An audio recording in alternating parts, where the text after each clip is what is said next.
La règle d'or est la clé de la réflexion. Mais vous pouvez pratiquer, vous pouvez apprendre à être plus efficace avec les autres. Vous pouvez y suivre des cours. Vous pouvez étudier la psychologie comportementale. Tout le monde dans la vente devrait être un expert en psychologie comportementale. Et chaque fois que j'entends quelqu'un dire « Eh bien, je n'ai pas besoin d'étudier cela. Je fais ce qui vient naturellement », la personne dit « Je suis déterminé à être un échec pour le reste de ma vie et je l'annonce à tous ceux qui veulent m'écouter. » Parce que la vente est si précise, la capacité de communiquer, de persuader et d'influencer d'autres personnes est un domaine si complexe que, vous savez, certains psychologues l'étudient toute leur vie. Si vous devenez excellent, vous pouvez rédiger votre propre ticket. Presque toutes les fortunes entrepreneuriales, les gens qui commencent avec rien et deviennent millionnaires, le font parce qu'ils sont de bons vendeurs. Ils sont doués pour convaincre les autres. Ils sont enthousiasmés par leurs idées, mais ils ont les compétences nécessaires pour persuader d'autres personnes de les suivre. Est-ce que cela a du sens? Bien sûr, parce que le contraire de persuader et d'influencer les autres, c'est d'être ignoré par les autres et d'être influencé par eux. C'est donc une question de choix.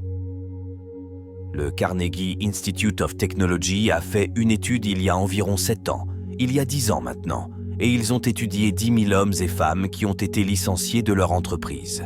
Et ils ont constaté que 95% des personnes licenciées de leur entreprise l'étaient en raison de leur incapacité à s'entendre avec les autres.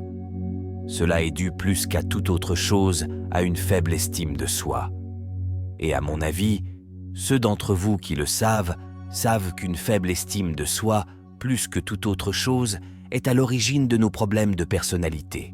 Ne pas nous aimer, ne pas nous accepter, nous sentir inférieurs intérieurement nous amène à nous en prendre aux autres. Et ce qui est merveilleux, c'est que si vous êtes clair sur vos objectifs et que vous vous engagez à devenir excellent et que vous vous concentrez uniquement sur ce qui est important pour vous, vous avez tendance à vous aimer davantage. Votre estime de soi augmente. Votre capacité à vous entendre avec les autres augmente. Mais si vous n'avez pas d'objectif, que vous n'êtes pas très bon dans ce que vous faites et que vous faites simplement ce qui vous tombe sous la main, alors votre estime de soi diminue. L'une des choses dont nous parlons ici est la construction des caractéristiques, des qualités de personnalité qui garantissent le succès. Et l'estime de soi, bien sûr, est le fondement de tout. Succès dans la relation.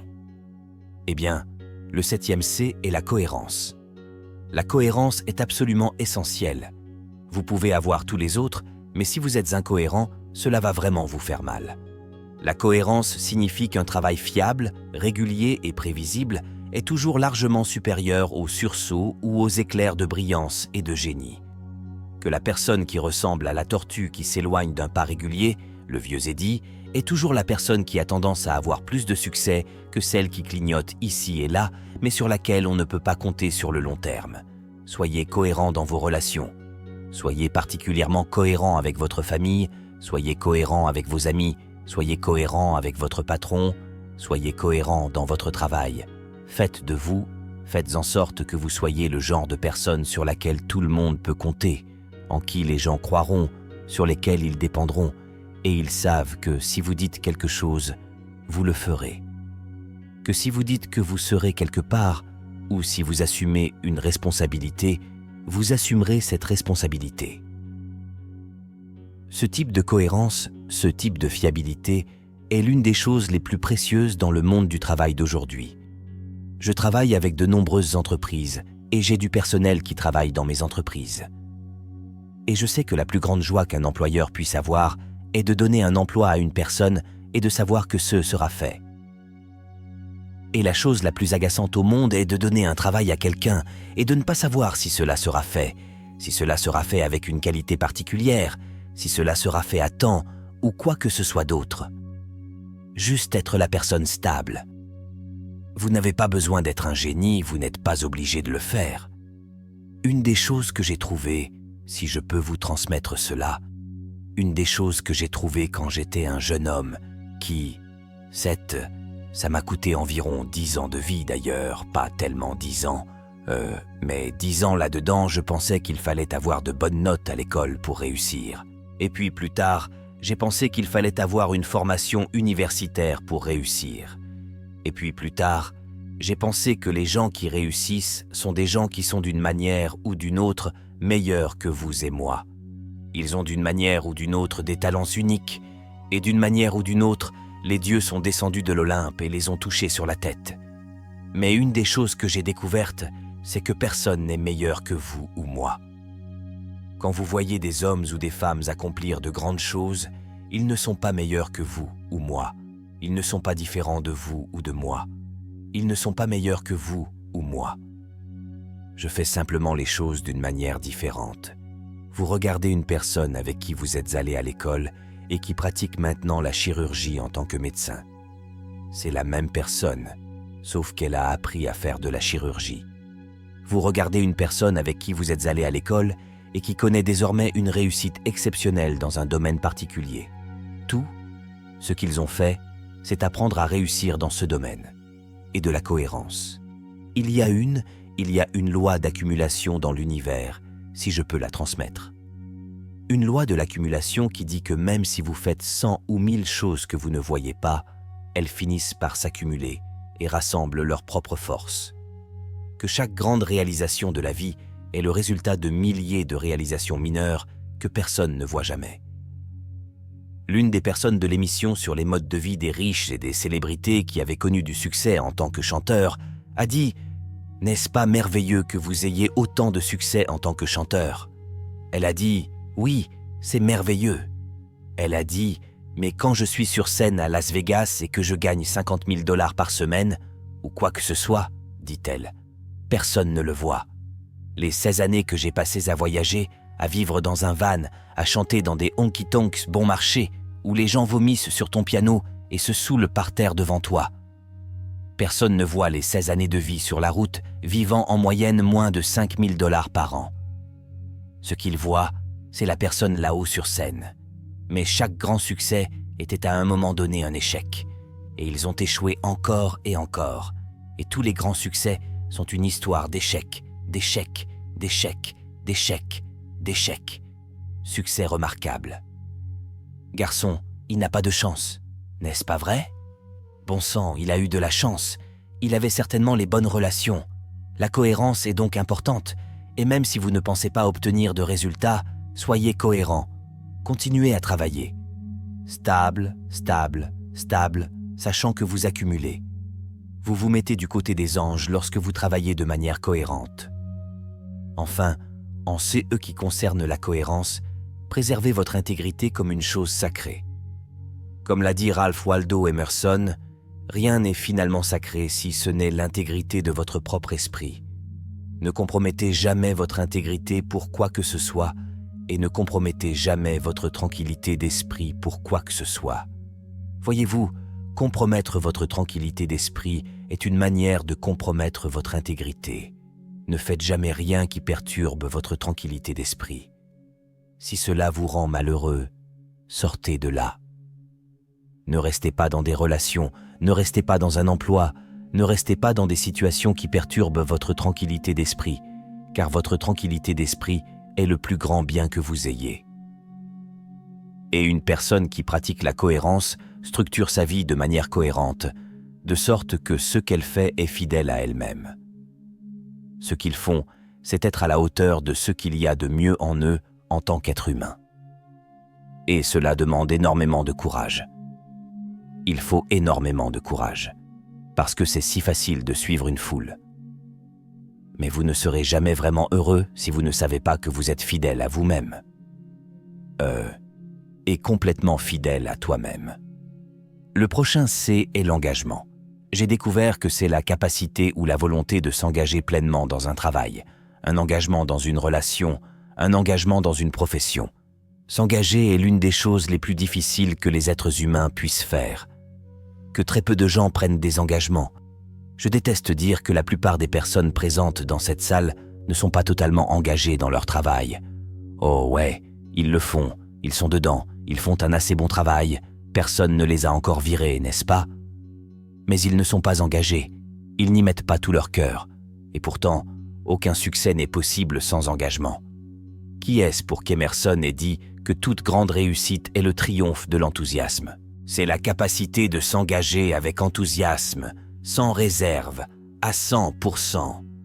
Ce que vous voulez faire est le point de départ de toute réussite. Que si vous ne pouvez pas vous engager de tout votre cœur, cela signifie probablement que ce n'est pas bon pour vous, et que nous recherchons tous dans la vie quelque chose dans lequel nous pouvons nous engager. Alan Cox, dans son livre The Achievers, paru l'année dernière, a découvert que les dirigeants des entreprises qu'il a étudiées, qui ont accompli le plus de choses dans les plus brefs délais, ont trouvé leur niche et se sont perdus dans leur travail. L'étude du Dr Shirley Blotnick sur les millionnaires autodidactes. 80 personnes sur 1600 sont devenues millionnaires en 20 ans. Il a découvert que la seule qualité qu'ils avaient tous en commun était qu'ils choisissaient un travail qu'ils aimaient, qu'ils se spécialisaient dans ce travail, qu'ils devenaient très bons dans ce domaine et qu'ils finissaient par être très bien payés pour cela, puis ils s'accrochaient à ce travail. L'argent, j'ajoute, ce dernier parce que je sais que beaucoup d'entre vous peuvent s'identifier à cela. Ils ont gardé l'argent.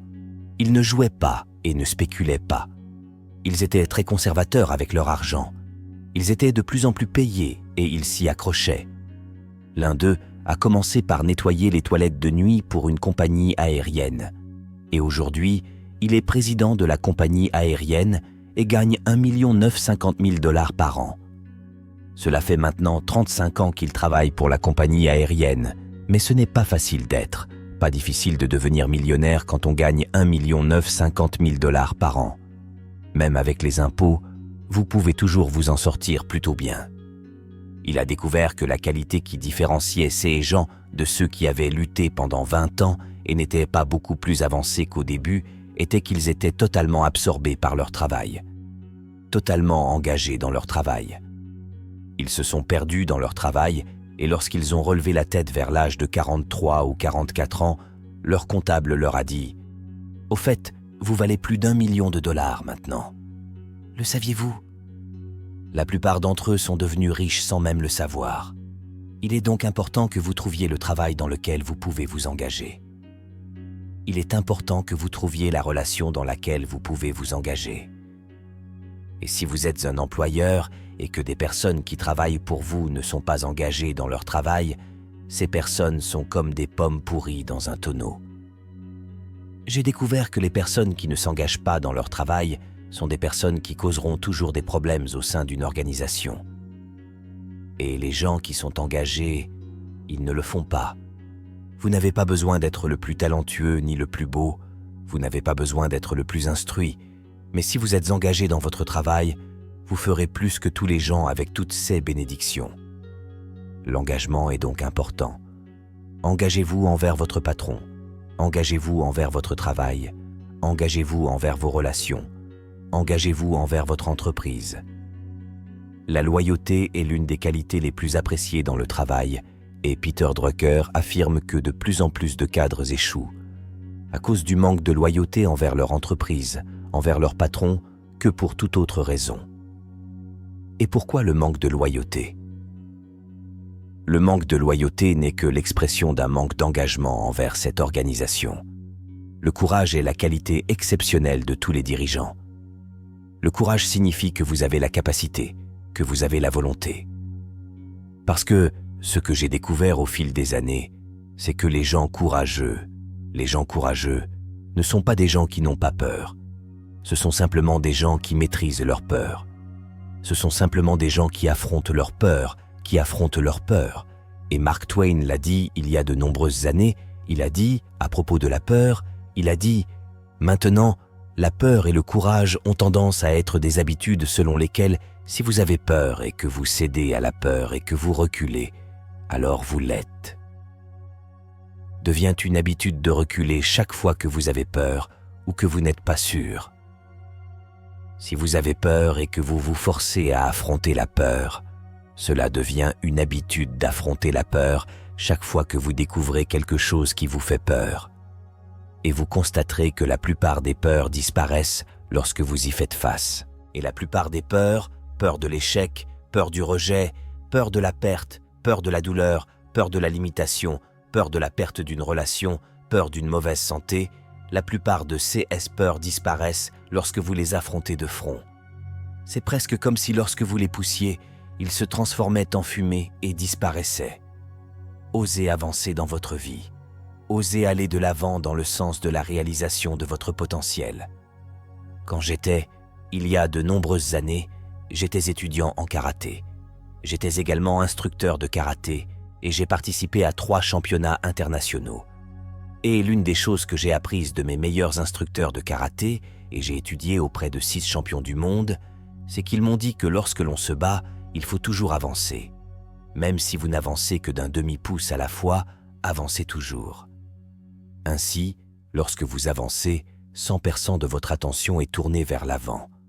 Mais si vous reculez, même d'un demi-pouce à la fois, la moitié de votre attention est toujours derrière vous et là où vous allez. Alors avancez toujours, ayez toujours, osez aller de l'avant. Chaque fois que vous avez le choix entre rester immobile et jouer la sécurité ou avancer, avancez. Non pas parce que vous réussirez forcément à chaque fois, car cela renforce et cimente l'habitude d'avancer. Et la plupart des gens, lorsqu'ils ont le choix entre aller de l'avant ou rester, jouent la sécurité.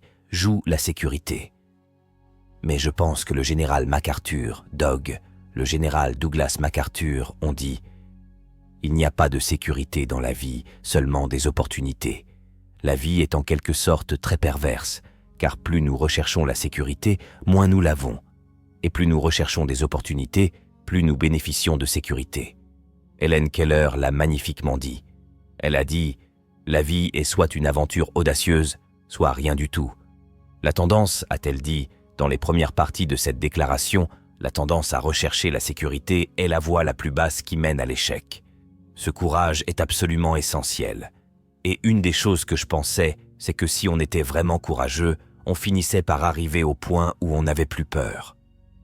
Je vais vous dire quelque chose, c'est que si vous n'avez pas un peu peur, au moins 3 ou 4 soirs par semaine, vous n'essayez pas assez fort. Si vous ne tombez pas sur votre visage encore et encore, si vous ne tremblez pas lorsque vous vous endormez avec votre cœur qui bat la chamade, si alors ce qui se passe, c'est que vous n'essayez pas assez fort. Vous vivez trop loin de votre potentiel, que toutes les personnes qui réussissent vraiment vivent à la limite de ce dont elles sont capables. Et c'est toujours un peu effrayant à l'extérieur parce que nous avons tous un sentiment d'incertitude. Nous avons tous des peurs, nous avons tous des doutes qui nous retiennent.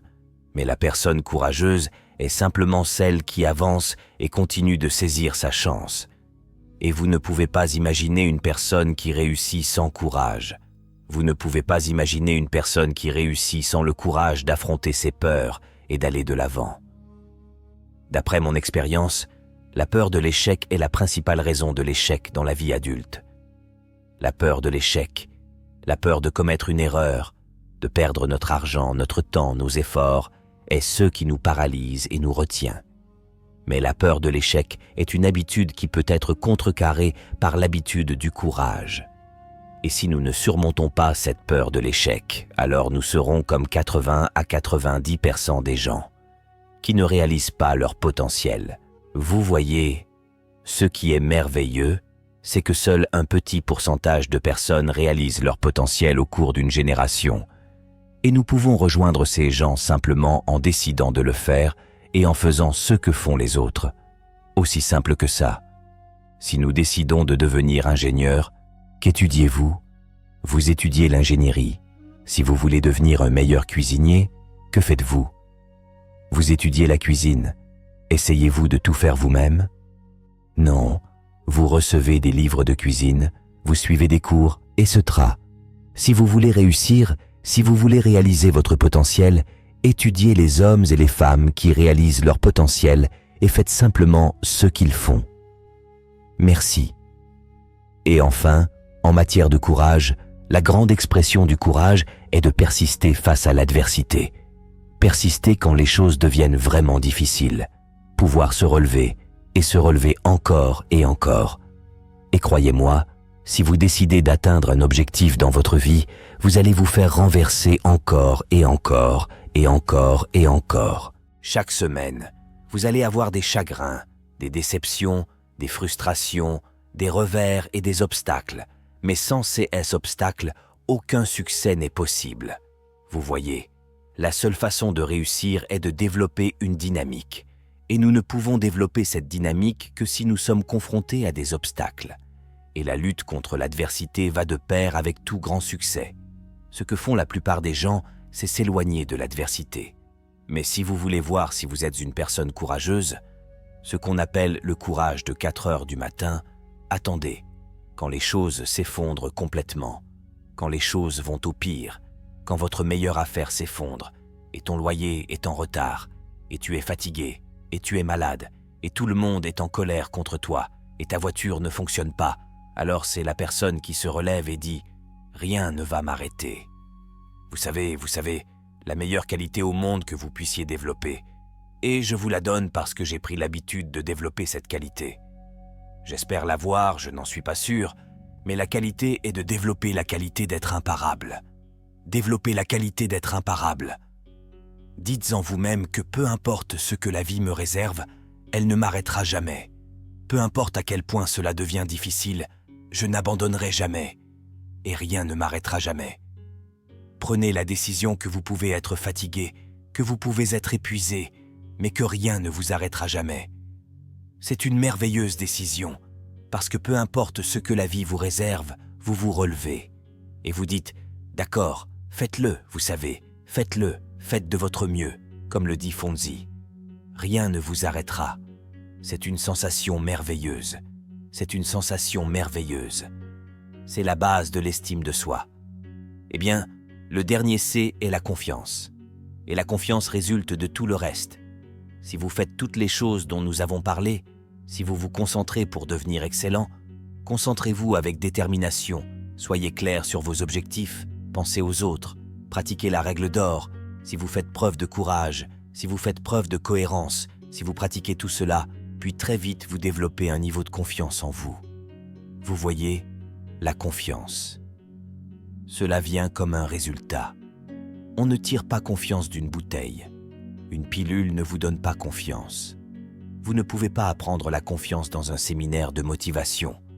Vous n'obtenez confiance qu'en faisant certaines choses encore et encore qui construisent une base solide dans votre propre esprit, que vous pouvez faire tout ce que vous devez faire, que vous avez ce qu'il faut pour réussir.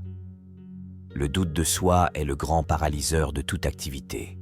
Nous avons tous des doutes sur nous-mêmes. Et la façon dont nous surmontons ce doute de soi est de faire les choses que nous abandonnerions normalement. Comme je l'ai dit, continuez à avancer. La confiance en soi engendre de grandes réalisations. Vous ne pouvez pas imaginer une personne qui réussit et qui manque de confiance en elle. Ce qui est merveilleux, et je l'ai appris d'un très grand homme décédé récemment, c'est que si vous persistez jusqu'à ce que vous réussissiez à atteindre un objectif qui est important pour vous, et que vous le complétiez comme un diplôme scolaire, ou lorsque vous concluez une vente ou que vous réussissez une carrière, vous insérez dans votre subconscient un modèle de réussite. Et puis l'esprit subconscient, fonctionnant sur la base de l'inertie, tente d'ajuster vos paroles, vos actions et vos sentiments pour reproduire ce modèle de réussite. Et c'est pourquoi on dit que rien ne réussit mieux que le succès. Une fois que vous avez réussi, vous disposez d'un modèle défini qui vous permettra d'appliquer ce modèle à une autre partie de votre travail pour y parvenir. Et plus vous réussissez, plus ce schéma de réussite se renforce. Et vous atteindrez enfin le point où il vous sera impossible d'échouer si vous réussissez suffisamment de fois. Parce que vous aurez en vous un mécanisme d'auto-ajustement qui garantira votre réussite. Comportez-vous avec confiance, comme l'écrivait Dorothea Brande en 1935 dans son merveilleux livre « Wake Up and Live ». Elle a dit que la clé du succès est la suivante. Elle a dit « Allez avec confiance dans la direction de vos rêves ». Pour l'écoute, agissez comme s'il était impossible d'échouer. Allez avec confiance dans la direction de vos rêves et agissez comme s'il était impossible d'échouer. Et cela nous amène à la partie la plus importante, si je peux juste résumer en 1 minute, c'est que vos véritables croyances s'expriment uniquement et toujours dans vos actions. Ce n'est pas ce que vous dites ou ce que vous avez l'intention de dire qui dit ce que vous croyez, mais seulement ce que vous faites. Vos actions sont toujours la vraie mesure. Et la chose intéressante que nous avons apprise en psychologie comportementale est la suivante. Si vous ne vous sentez pas confiant, courageux, cohérent, concentré, clair, etc. Si vous n'en avez pas envie, et la plupart d'entre nous ne le ressentent pas au départ, si vous jouez le rôle, si vous faites comme si vous aviez déjà la qualité, les sentiments généreront les actions, et les actions généreront les sentiments. Que si vous agissez, marchez, parlez, et vivez selon les mêmes principes, et faites les mêmes choses que les hommes et les femmes qui réussissent, même si vous doutez de vous-même au début, vous finirez par arriver au point où vous ressentirez réellement, jusqu'au fond de votre âme, comme un être humain qui réussit, positif, confiant, joyeux, optimiste et imparable. Et c'est la clé. Jouez le rôle jusqu'à ce que vous le sentiez. Faites ce que font les gens qui réussissent, et faites-le encore et encore jusqu'à ce que cela devienne une habitude ancrée. Et puis, vous vous réveillerez un matin et vous obtiendrez le succès dont vous rêvez. Merci beaucoup.